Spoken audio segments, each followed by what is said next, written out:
Hello, everybody. Happy Friday. Chris and TJ here from NGSS Phenomena. We've been spending a lot of the summer thinking about phenomena. We've also been thinking about a lot of ways that we can bring different ways of thinking about these events to the table, to the forefront. And so we thought of something called 6 Degrees of Kevin Bacon. I'm sure most of you know Kevin Bacon, a very well-known actor. And there's this fun game that everybody likes to play where it's, within 6 degrees, you can connect yourself back. You can connect actors back to Kevin Bacon. And so we want to play this game, but play it with phenomena. Like there's so many different things that are so well connected in science that let's play the game to see how can phenomena drive connections.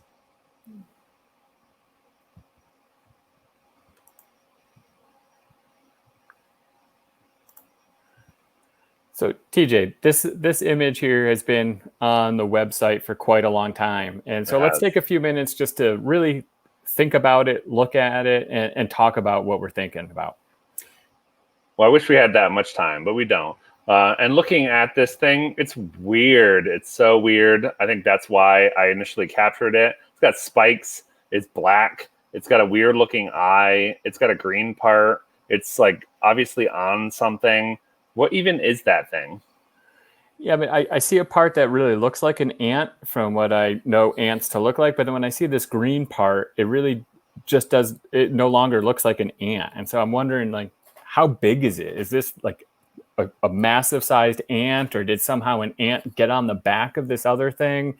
Or really what's going on here? And why did that even happen? Like, why would it make sense for this organism to look this way and to have these kinds of structures?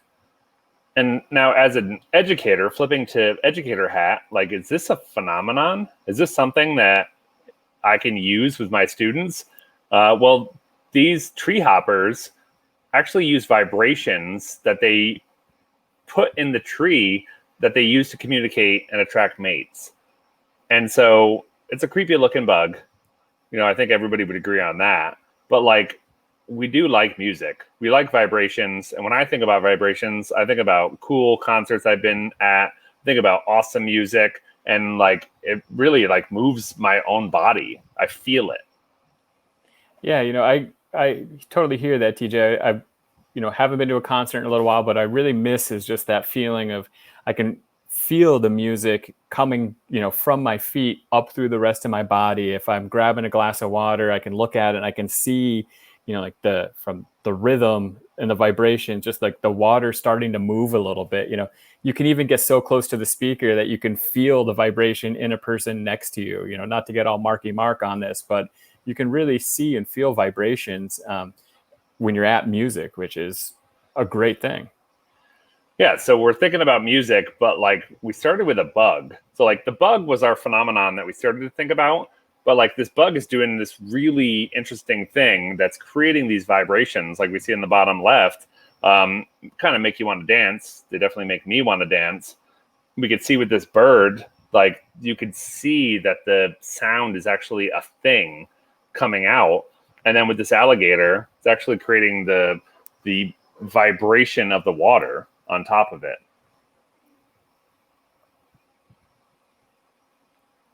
And so, but TJ, like that's a really, a small vibration. Thinking about that guitar, like that's just someone like plucking a little string there and that's making music. That seems like a really small vibration. And we don't know the exact size of that tree hopper, but I can't imagine it being very large. And so that would also seem like a really small vibration. And so maybe that's making music to the other tree hoppers if it's attracting mates. But we definitely know that strumming a guitar can make music, and those feel really small. But what about like a huge vibration? What if we had something that if we could turn the music up so loud, if we could make a speaker that could do that, or if we could maybe drop something so huge and get a really huge vibration. I'm just wondering what would happen then.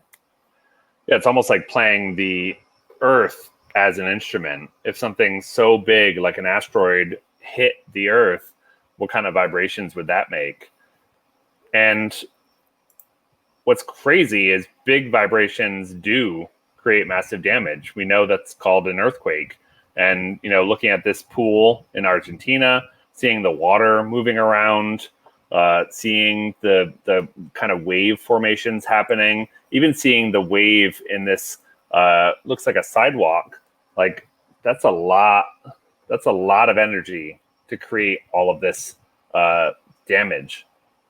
Yeah, I mean, looking at that sidewalk, I would imagine it would take like many dump trucks just to put all of that earth into it and move it away. Like that's like just a massive amount of stuff. And it looks like so maybe even like heavy, and like that got, broken apart somehow. The earth moved enough to break itself apart. Exactly. So how do they do that? Like, where's the energy? Like, to drive a dump truck, you need fuel, you need people, you need somebody driving it, you need somebody going there, you need somebody doing the work. A lot of times you need excavators, but like the earth itself, does it have its enough energy to create these earthquakes from the inside out? That doesn't seem like it even makes sense. Yeah, it doesn't make sense on that level, but also just like, how can the earth even do that to itself? And it's like, so if the earth is like cracking itself, how come it still stays together? If there's all of this energy to cause this movement, how is there all of this energy to like prevent it from ending up like that sidewalk? Or like if you have a speaker and the music's too loud, the speaker apart and it breaks because it vibrated too much, like how come the earth isn't breaking apart? Which really brings us back to that tree hopper. Like the tree hopper is creating a giant vibration for its size. If we're thinking about scale, it's creating a giant vibration that's helping it communicate to other tree hoppers, which brings us to the music in our concerts, makes us want to dance, and then makes us think about all of these other connections that all happen through vibration. So did we win, Chris? Well, that's a good question, TJ, because I think we always win when we're thinking about phenomena and a lot of different ways to connect what we see in the world or the way we're thinking about science ideas. So here, I think we absolutely won. And I think part of the victory is going to be getting to see all the different ways that people think about these events and connect science ideas to them and where that really leads them and what kinds of things we can discover along the way.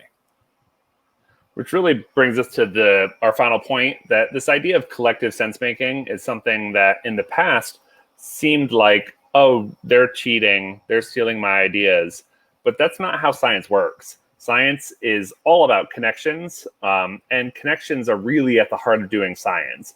And so we really want to shift our classrooms, which now are both, some are in part, in classrooms, some are home-based, some are Zoom-based. They're taking a lot of different modalities, but it's really important for students to share their ideas because sense making is about sharing your ideas and then building towards a greater explanation for these kind of events we're trying to figure out. Yeah, so hopefully everybody can have a little bit of fun with the Kevin Bacon game of thinking about a way to connect students' ideas and allow them to really take the driver's seat to think about what the way they're making sense of these events and bringing science to the classroom from wherever they're at. Enjoy. Yeah.